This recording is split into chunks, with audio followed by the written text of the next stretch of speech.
रखा था फकीरों और महात्माओं को उसने पहले से आज में ही तुम्हारे लिए भेज दिया था कि जब जरूरत होगी और तब वो तुम्हारे सामने आ जाएंगे।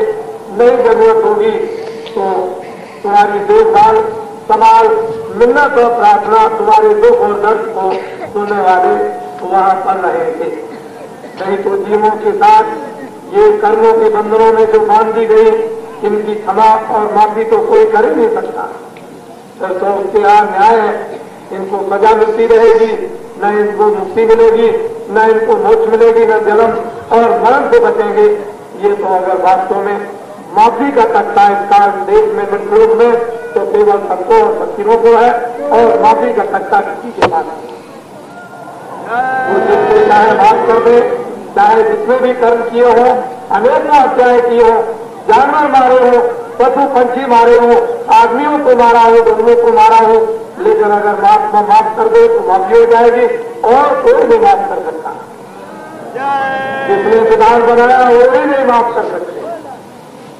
ये तो माफी का जो दर्जा और माफी का स्थान वो तो केवल फकीरों संतों को दिया गया है और ये उसके दरबार के दरबारी होते हैं जो रोज उसके दरबार में हाजिरी देते हैं और वहाँ के संदेशे को जाकर यहाँ देते हैं, यहाँ का संदेशा वहाँ देते हैं, तो रोज हाजिरी दिया करते हैं उसके दरबार में। उनको संत और फकीर कहते हैं। ऐसे संतों और फकीरों के ऊपर उस सतपुरुष की कितनी मेहर और दया और उन संतों और फकीरों को कितना अधिकार होता है ये किसी को क्या मालूम। कौन जानेगा? जब उधर जाएंगे तभी समझ में आएगा कि यहाँ कितना अधिकार होता है। बिना बुले हुए, बिना जगे हुए, बिना उधर गए हुए, बिना रास्ता देखे हुए, बिना रोशनी और नूर पाए हुए, बिना मणि को जगाए हुए आप क्या जान सकते हो संतों और महात्माओं को? उनको बाहर से देखोगे काला सावला गोरा उनके चमड़े को तो क्या जान सकोगे कि अंदर क्या रखा होगा। ये उधर देखो क्या है, कितने कितने शहर, उसमें ये सारी दुनिया सब उठाकर इससे कितना बड़ा स्वर्ग है।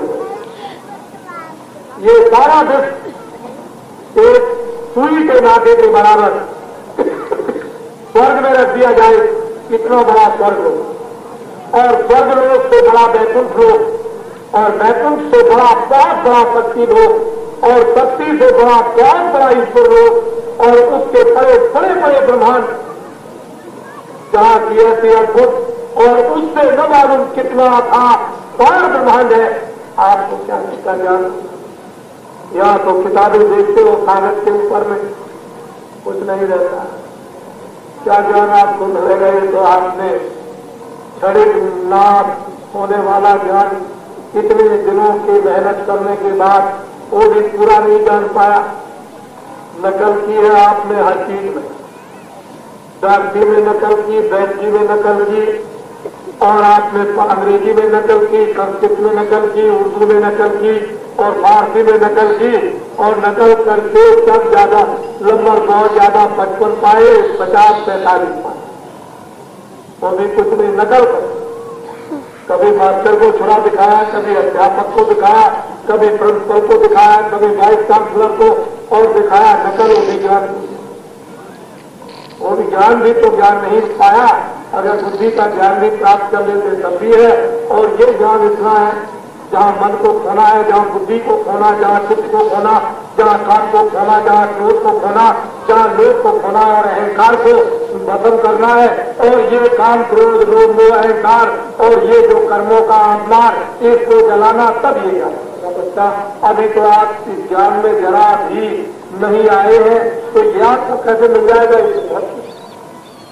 ये सूरज क्या चीज है? कुछ नहीं। ये उस सूरज का ये तो प्रतिबिंब है, उस सूरज का ये प्रतिबिंब है छाया, ये सूरज नहीं है। सूरज कहीं अलग है और उसका प्रतिबिंब करता है और उस प्रतिबिंब का ये प्रतिबिंब है। ये जब ये प्रतिबिंब आपने देखा होगा कि एक शीशे को लीजिए और ऐसे कर दीजिए तो कमरे के अंदर उसका प्रतिबिंब चला जाता है, रोशनी हो जाती है। वो सूरज कहीं उसका प्रतिबिंब और उस प्रतिबिंब का ये प्रतिबिंब है यही चंद्रमा, और तारा गणों का इतना बड़ा मंडल है कि उस तारा गणों का प्रतिबिंब एक आकाश से पड़ता है और उस आकाश का प्रतिबिंब दूसरे आकाश पर तब आपको दिखाई देता है। आपको वो लोग क्या पता चलेंगे बच्चा, आपको कुछ जान नहीं सुनने के लिए तो आए नहीं और लेने के लिए आए। हम क्या सुनाए आपको, हम तो धीरे धीरे कुछ देने और सुनाने के लिए तैयारी कर रहे हैं। जब आपको शहरगाह में ले जाएंगे और ले चलेंगे आपको उधर, तब आपको पता चलेगा ये क्या है। तो अभी तो शहरगाह में उन लोगों में जाने की तैयारी का सामान इकट्ठा किया जा रहा है कि झटक के पटक के भगा के दौड़ा के इधर से उधर से और हर तरह से आपको क्या कर दिया जाए। और राज भगवान का मालूम है नहीं है, लेकिन अब क्या करें, अब तो फंस गए, फंसा लीजिए। देखो सीधी बात को हमारी समझ लो। एक पंडित जी जा रहे थे जंगल, चलते चलते चलते चलते चलते चलते चलते चलते रास्ते में एक आदमी मिला, उधर से आ रहा था जामुन खाता हुआ, बड़ी बड़ी जामुन। पंडित जी ने बोला कि अरे भाई तुम क्या खा रहे हो, तुम्हारा मुंह हो गया है लाल।